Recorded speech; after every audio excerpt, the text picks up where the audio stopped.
much your control panel is just laid out real simple. It is a touch screen. It you know, is responsive. There is a home button, and so when in doubt, go home. That will get you back to here. If you get down a rabbit hole and you can't seem to find your way out, just hit home. That will bring you out. The copy screen real quick. On the copy screen, you have a picture of the copier. It is selective. You can pick your paper drawers that way. The yellow function clear clears everything. So as I hit buttons here, you'll see this just clears the whole shebang. It's set for auto paper select. What that means, this APS, is if you put paper in the document feeder, whatever direction you put it in, it will automatically pick the right drawer. Whatever size you put in, if you have that same size in the copier, it'll pick the right drawer. But if you want to have a copy on letterhead out of tray 2, you just hit tray 2 and select it that way. Here you have your zoom function. This is where you can enlarge and reduce. Pretty much the way it works is you have an original and a copy size. So let's say your original is legal and your copy size is letter, it automatically makes it 78%.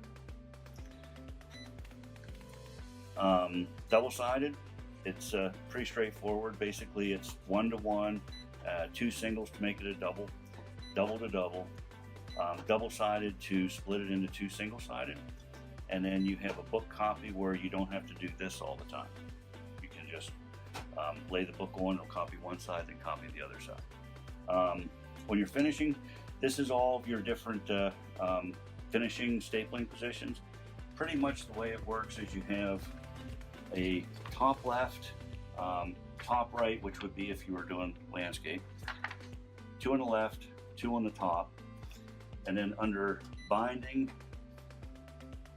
you can magazine sort. So if you have a whole bunch of documents and you want to make them into a magazine, it'll put them in the right order so it knows page 2 is behind this page.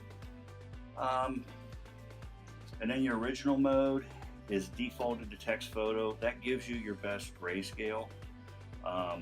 You can, if you're doing something that's real solid black and just black and white, there's no gray in it, you can select text on there. There's also a photo if you want a real big grayscale. But that's kind of how that works. And then within any of those, you can darken and lighten.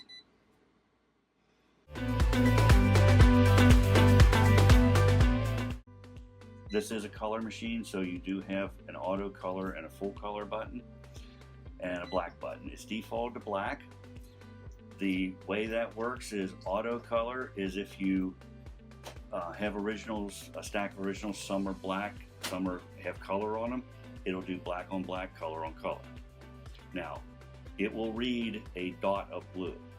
So if you're printing an email and it has an email address that's blue, it's coming out in color.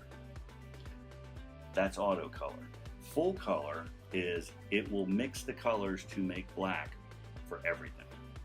So meter wise and toner wise, it mixes all the colors. It doesn't use the actual black. So as a general rule, it's auto color or black.